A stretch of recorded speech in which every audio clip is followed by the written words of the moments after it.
नमस्कार, मैं आचार्य वीना चड्ढा अपने गुरुवर व आप सबको प्रणाम करती हूँ। वुमेन एम्पावरमेंट, ये शब्द ना जाने कितनी बार हम रोज़ सुनते हैं। पूरे विश्व में इस शब्द पर ना जाने कितनी बार चर्चा होती है। क्या मतलब होता है वुमेन एम्पावरमेंट का? आप कहेंगे वुमेन को पावर देना। इसको सुनकर ऐसा लगता है ना जैसे कोई बहुत बीमार है और क्रॉनिक डिजीज़ है उसको, और उसको इंजेक्शन दिए जा रहे हैं, टॉनिक दिया जा रहा है, सप्लीमेंट दिया जा रहा है, ऐसा ही लगता है ना। अच्छा, अब ये बताएं, इसका मतलब तो ये हुआ कि वुमेन के पास पावर नहीं है। चलो, आपकी बात मान ली। अच्छा, ये बताएं, जब आपको शक्ति चाहिए होती है तो आप दुर्गा के पास जाते हैं, और जब पैसा चाहिए होता है तो लक्ष्मी के पास जाते हैं। अभी दिवाली आने वाली है। और जब भोजन चाहिए होता है तो अन्नपूर्णा के पास जाते हैं, और जब नॉलेज चाहिए होती है तो सरस्वती माँ के पास जाते हैं।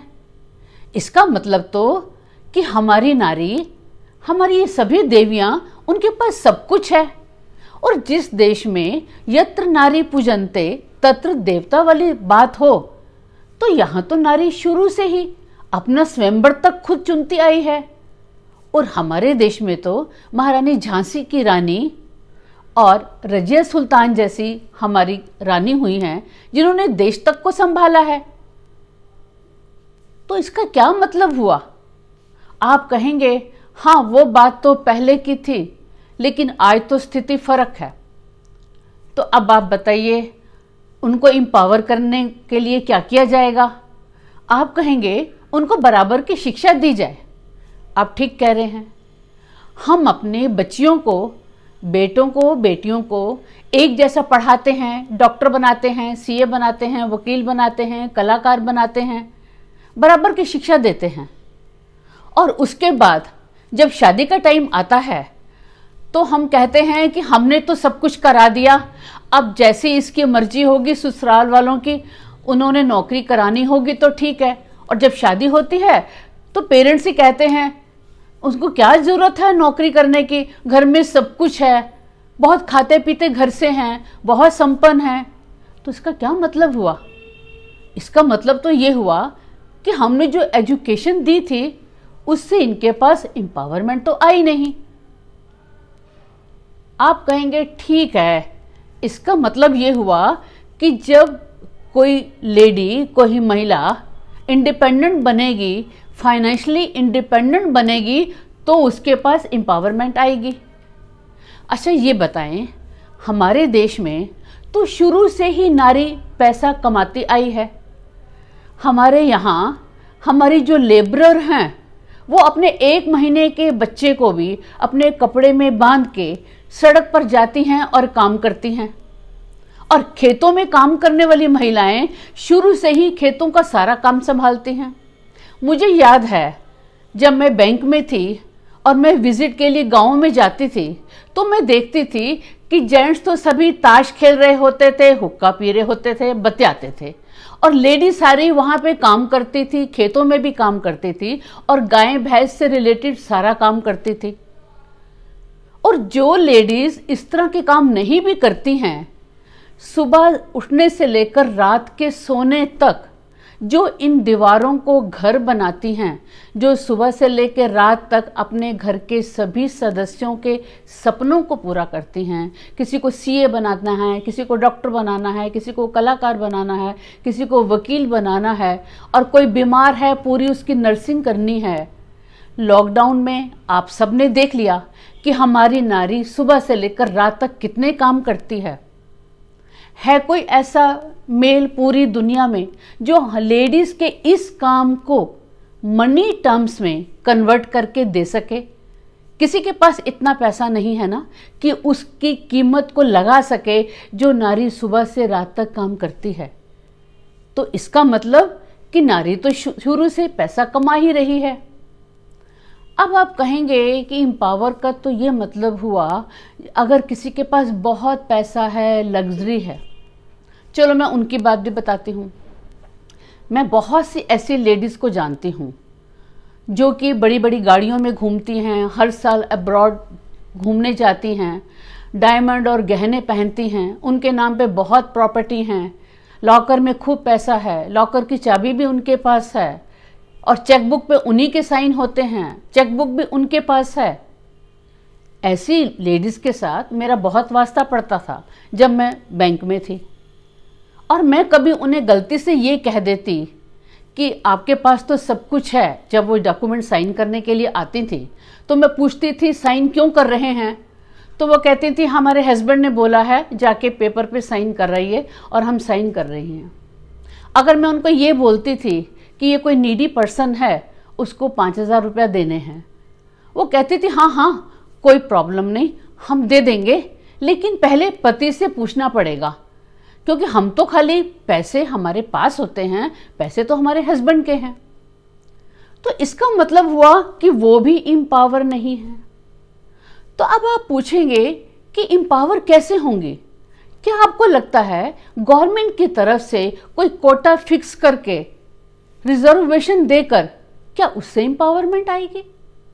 ऐसा नहीं है। अब कैसे एम्पावर होगी, मैं आपको एक छोटा सा हिस्टोरिकल इवेंट बताती हूँ। मेरे किसी दोस्त ने शेयर किया था और मुझे बहुत अच्छा लगा। हर्षवर्धन बहुत बहादुर राजा थे, ये गुप्ता डायनेस्टी की बात है, और उन्होंने अपनी बहादुरी से हमारा पूरा नॉर्थ इंडिया के सभी राज्य जीत लिए थे। उसके बाद वो साउथ की तरफ बढ़े और साउथ में पुरकिसिन II चौल राज्य के राजा थे, उनसे वो हार गए। पुरकिसिन II ने उनको बोला आप बहुत बहादुर राजा हैं, मैं आपका सारा राज्य आपको लौटा दूंगा, अगर बस मेरी एक कंडीशन है, मेरे एक प्रश्न का जवाब मुझे अगर दे दें।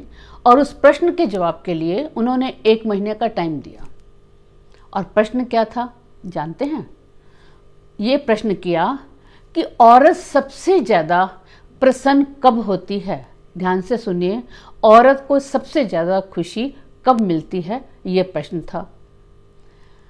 राजा हर्षवर्धन कई लेडीज़ के पास गए, किसी ने बोला जेवर से, किसी ने धन से, सबने अपने अपने ढंग से जवाब बताए, लेकिन राजा हर्षवर्धन को कोई भी उनका जवाब अपील नहीं किया।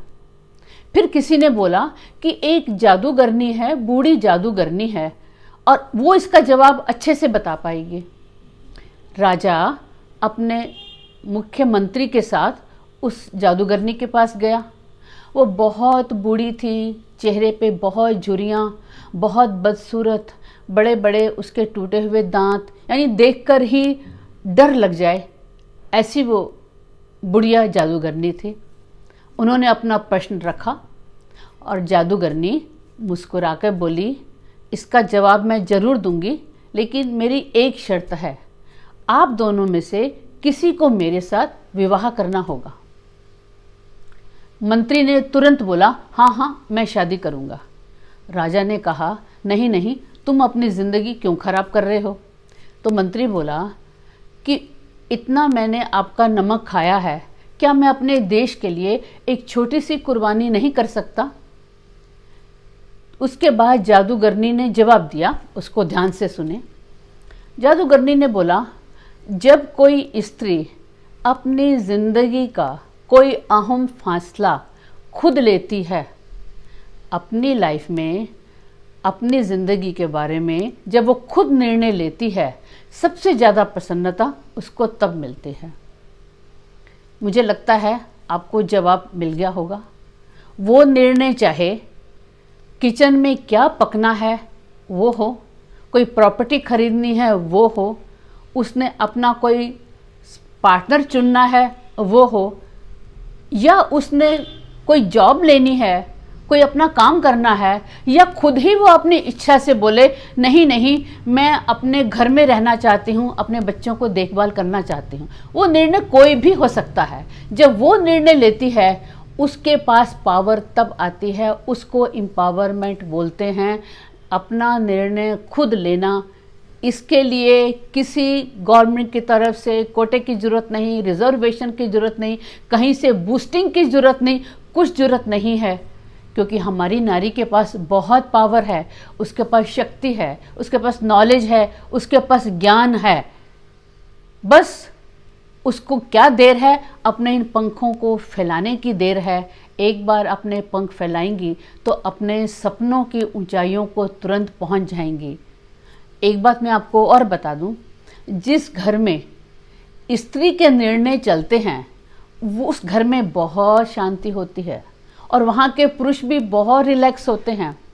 आप जानते हैं ना, तारा, मंदोदरी और गंधारी की बात ना मानकर रावण के साथ, धृतराष्ट्र के साथ, बाली के साथ क्या हुआ था। अगर उसकी बात मानते, अपनी पत्नी की बात मानते तो हिस्ट्री कुछ और थी। तो अब आपने अपने पंखों को फैलाना है, लेकिन मेरी ये बात सुनकर ऐसा नहीं कि कल से आप यही कहें कि घर में जो भी चलेगी मेरी चलेगी। ऐसा नहीं है। जिंदगी की गाड़ी के दो पहिए हैं, जो दोनों साथी जिंदगी की गाड़ी को बैलेंस चलाने वाले हैं।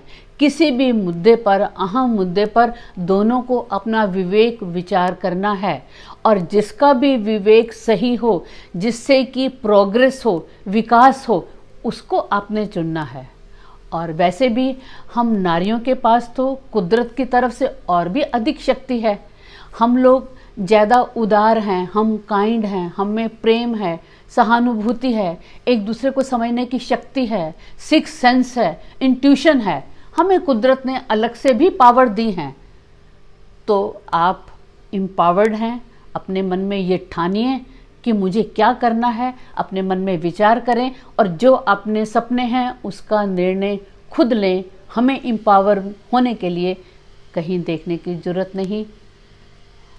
मैं ये विश्वास करूंगी मेरे इस वीडियो को अधिक से अधिक शेयर करेंगे, ताकि हमारे हिंदुस्तान की, हमारे वर्ल्ड की हर नारी एम्पावर हो सके। आप सदा खुश रहें। आजकल वैसे नवरात्रे चल रहे हैं, हम देवी की 9 शक्तियों की पूजा कर रहे हैं। उन्हीं शक्तियों में अपनी शक्ति को भी आह्वान करें और अपने पंखों को पसारें। धन्यवाद।